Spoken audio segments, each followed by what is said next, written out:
Welcome to the Unitarian Universalist Church in Eugene. We're empowered by love, we transform ourselves and serve our world.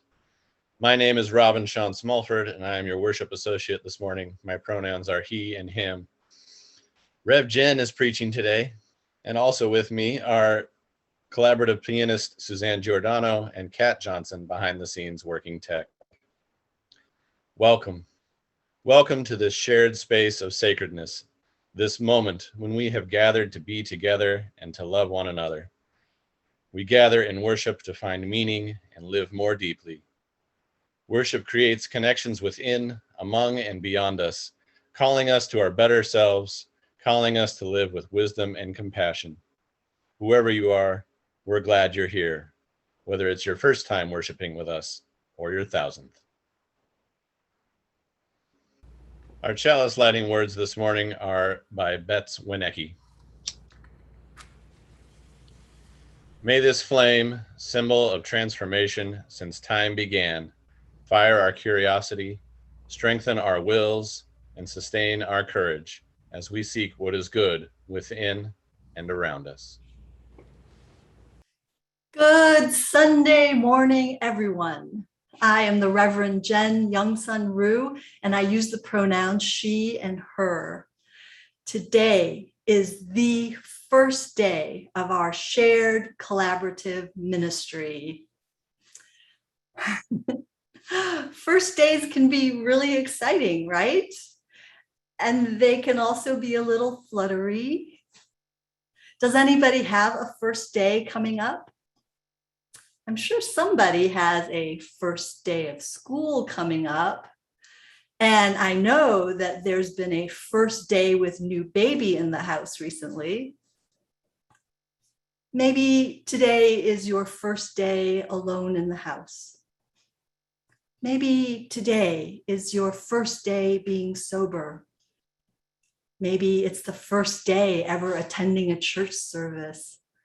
We've all had our first days, haven't we? You know, it's also the first day of the month, the first day of the week, and it is the first day of the harvest. What a promising day to begin. What a glorious, beautiful morning to gather in the spirit of worship. Worship, as you know by now, is our shared work, something that we all create together in the moment.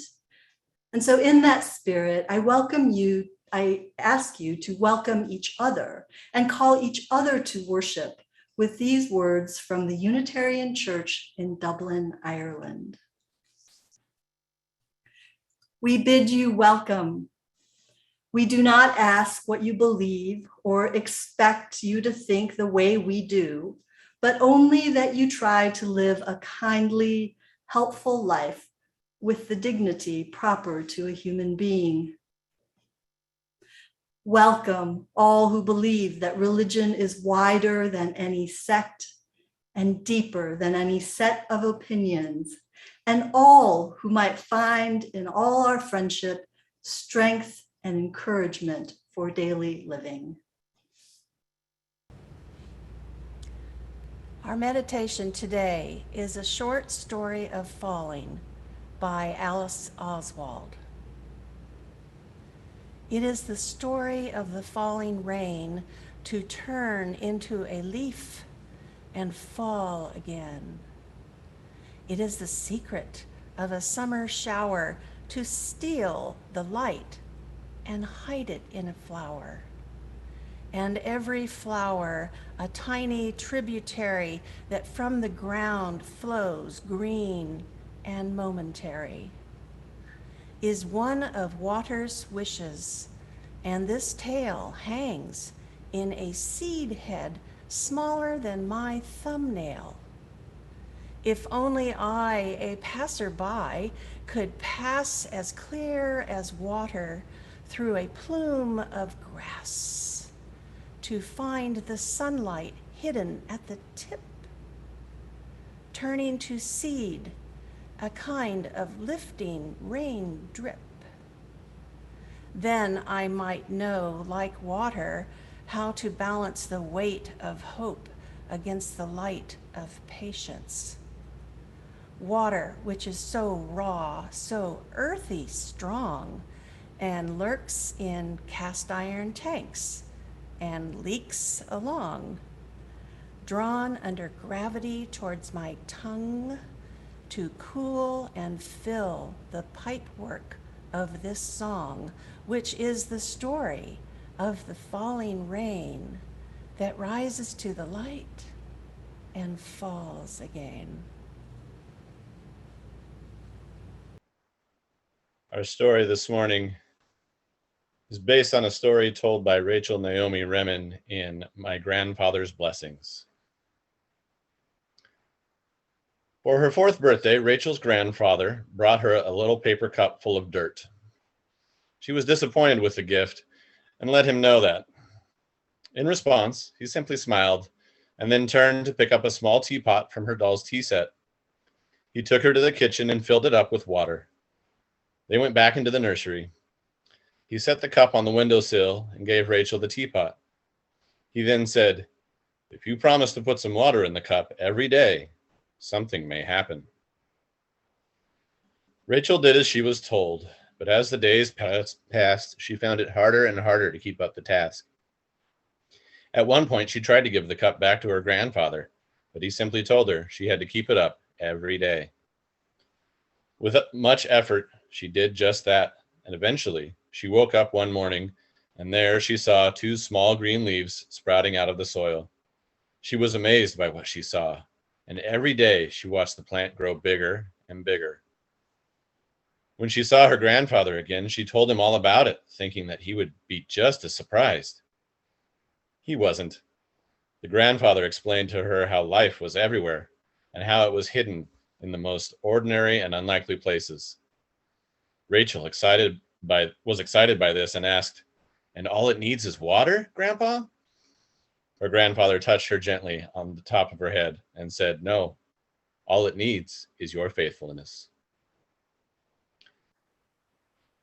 Our reading this morning is an excerpt from The Winged Seed by Li-Young Lee. In the proper season, I could witness hundreds of dandelion seeds float over the valley, each carrying a spark of the late sun, each turned to gold by what it bore from one side of the river to the other. I hold in my left hand a morning glory seed, a hard, wedge-shaped, odorless stone the size of a tear.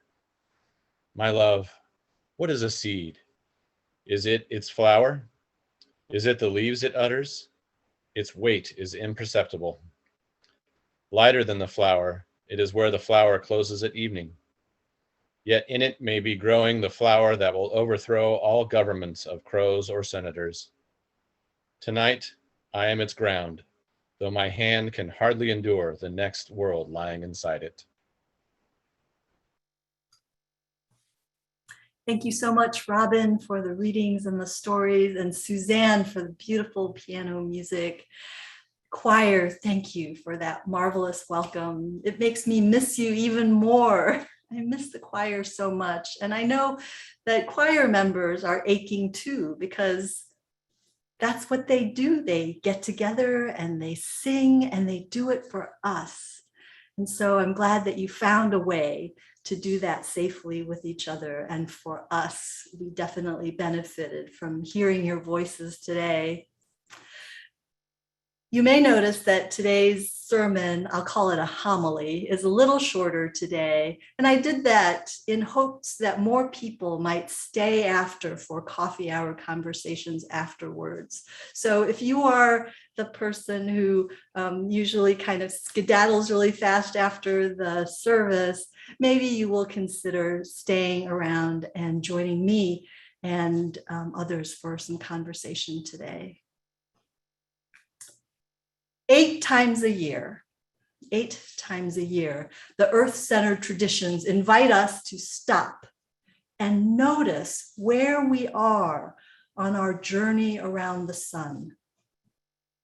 The wheel of the year shows the cycle of pagan festivals, and today we are now halfway between summer solstice, which was in late June, and the autumn equinox, which will be later in September.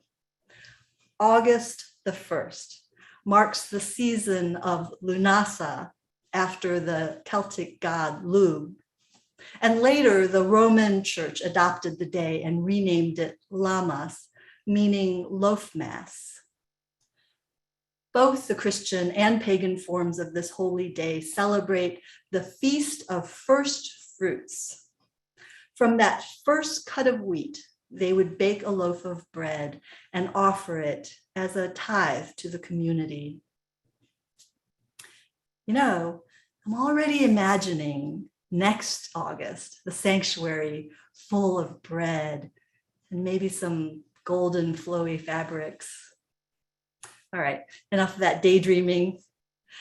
In these early days of the harvest season, there's still a lot of work to do, but these feast days urge us to stop, rest, reflect, and as always, give thanks. So even though today is officially my very first day on the job, I have been meeting with some of you. You've been helping me to get situated by beautifying my office, helping me to move heavy objects, and also telling me to go to this particular place for some handmade tofu. Really good hint. The other day, one of you was telling me about going to Mount Pisgah to help harvest native plant seeds. Is it called winnowing? I think that's it, separating the seed from the papery protective stuff around it. And as he was describing those different sizes of screens that they use for various seeds, I remembered, of course, harvest time is not just about cutting hay or picking fruit. The season of Lunasa offers us the spiritual work of the seed. When I was little, our family spent a lot of time in the metro parks. And so when passing by the wildflower meadows in late summer, I would grab spiky cosmos seeds and put them in my pocket, immediately forgetting about them. But my mom would find them later, and in the spring, she would plant a row of tall, feathery wildflowers next to the chain link fence. When we tell stories about seeds, we're usually talking about the sowing part, the planting of the seed. We talk about the right time when the earth is ready and the balance of dark and sun. We talk about the temperature and the wetness of the air and the soil. Have you heard that bit of gardening wisdom that says, plant 4 at a time, 1 to rot, 1 to grow, 1 for the pigeon, 1 for the crow? And that story Robin told earlier was about planting a seed and the faithfulness it takes to care for something that you can't see, and yet you have faith that your care for it will somehow bring life forward. Some of you may remember a parable that Jesus told about sowing seeds and the different kind of ground, showing us that no matter how fertile the good news, sometimes we're just not quite ready to receive it yet. So our season for planting is definitely coming. But for today, let's collect the seeds from this past year and consider their meaning as we hold them in the palm of our hands.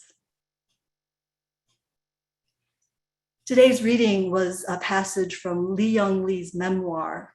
He is one of my favorite poets, a Chinese-American poet whose father would always carry around seeds in his pocket. And once the poet asked his father, why? Why do you carry those seeds in your pocket? And his one-word reply was, remembrance. I hold in my left hand a morning glory seed, a hard, wedge-shaped, odorless stone the size of a tear. My love, what is a seed? What is this seed in my hand? It is the fruit of past efforts. It is the memory of earlier days. It is the storehouse of power and inspiration. A seed is temporary, as are we all. Is a seed the beginning of something new, or is it the end of itself? If a seed is to carry out its destiny, it is ordained to no longer be a seed. Tiny, easily lost, yet it can grow to thousands of times its size. It can be stored for many years and then stirred into life in just a few days. And what of the seeds harvested by this spiritual community? Those seeds represent an entire season of growth. I've heard from many of you how grueling this past year was, especially these past several months in the spring. And yet, with love, you and this brilliant staff sowed and watered, pulled weeds, and prayed over these little seedlings just to get ready for this day. And now is the time to enjoy the first harvest and to gather its seeds. You know, the best place to see those seeds is in the annual report. If you haven't read it yet, it's easy to find. It's on the first page of our website, and it is inspiring to read. What is it, if not a remembrance of past efforts and all those past efforts that are here with us right now in this very day? Here are the seeds of good governance and steady stewardship. Here are the seeds of goodwill and growing trust and anticipation for being together and the collective energy of this community. In your hands, you also hold your very own seeds, harvested after a season of personal growth. You took on new challenges.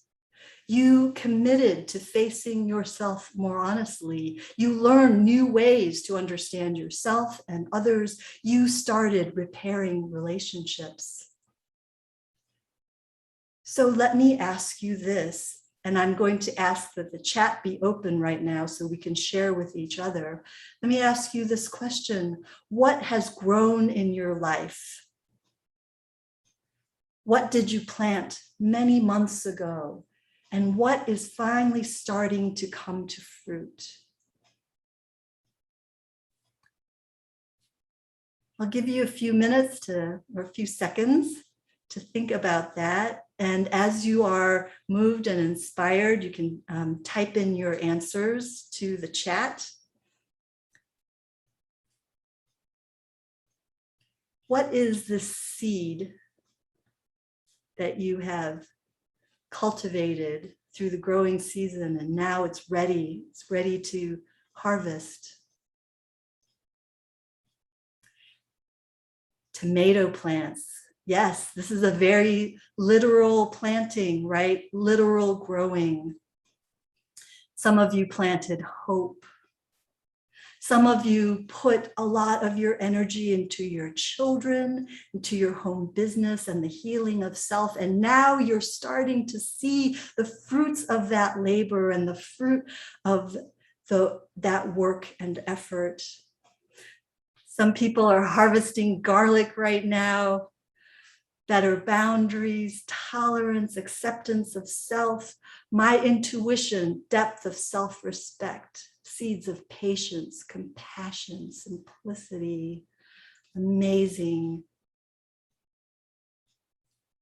It is good to celebrate, to taste accomplishment, to savor success. And it is right to give thanks to the unseen but profoundly felt spirit of life for this bounty. I thank you too for Zooming when you already have been online all day, for reaching out to each other with cards and casseroles and calls, for extending that extra measure of thoughtfulness, patience, and forgiveness that these times call for.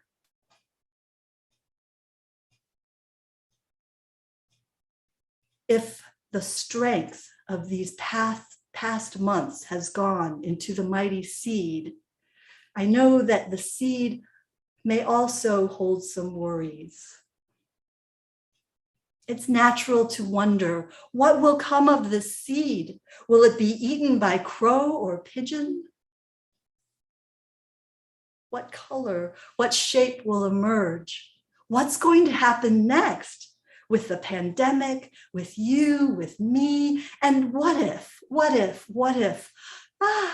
the congregation doesn't like me? Oh, what if Rev Jen doesn't like us? What if I can't remember their names? What if I make a mistake? What if the seed doesn't sprout? No buds, no root. It's natural to wonder and worry a little. But I tell you, my friends, that my faith overshadows all of those fears. I believe that these seeds contain never before seen flowers and just new worlds waiting to unfold. Over these next few weeks, I'm going to keep collecting seeds from this community by listening to your stories. I want to know what you've been through. I want to know what you're working on. I want to know what you're excited about. I want to know what breaks your heart. I want to know what dreams you have for this church and for yourself and for your families and for the whole world. In this season of the first harvest, there is so much work to be done, gathering up what is strong about this church, what is resilient about its people, what is compelling about its purpose. It's the first day for you and me, and we don't know what will come of this. But I tell you, I have big confidence in you. I have big confidence in this 100-plus-year-old church and this centuries-old faith. And I tell you, whatever grows from these seeds, it will be good. It will be mighty, and it will be worthwhile. Blessed be, my friends. Ashe and Amen. We all have moments in our lives that we want to share with our community, the ups and downs that make up our lives and our relationships. Please join us in the chat with the joys and sorrows that you wish to share with the community at this time. For all who pray, join me in a moment of prayer. For all who meditate, I just ask that you open your hearts of compassion and empathy. O infinite love, I dedicate my heart, my life to you. Help me to cherish all life. Make me an example of generous love and a blessing to everyone I see. May your goodness be fully in us and in all that we think, say, and do. O Spirit of life, we ask tender blessings upon those who need extra care today, those who are struggling with illness, recovering from surgeries, those who are sick, perhaps with COVID-19, those who continue to struggle with this ongoing pandemic. Spirit of life, we hear from our community both and. We hear sadness about moving away and excitement about new adventures. This morning, we join our hearts in thanksgiving for healthy mothers and babies all over the world, and especially for our very own Ryan, as she welcomed little baby Kieran into the world on Friday, and on Sunday, she's here worshiping with us, with her family. Our hearts are full of joy and amazement at the Olympics, at family gatherings, at going out for coffee, at being together outside where we can safely. We are indeed grateful for those small moments and those small treasures, for all of these joys and sorrows, and for all those that remain in the quiet sanctuaries of our hearts. We lift all of these up to the spirit of life in appreciation for everything. Amen. Thank you so much for this wonderful worship team. Robin, Suzanne, the choir, Kat, you are amazing. Thank you, all of you, for coming and joining and creating this worship space and this worship time together. And so if you have a chalice at home that you want to extinguish together, I will extinguish this flame, but certainly not the light of truth or the warmth of community or the fire of commitment. These will be here waiting for us until we return again. Next Sunday, let us gather again to consider revolutionary love and the work of civil rights activist Valerie Carr. Till that time, I send you into this day and into your life with her words. Courage is only possible in community. When you need courage, my friends, you need only close your eyes and remember the ones who love you and the one who loves you. Go in peace. Go in love. Bye-bye.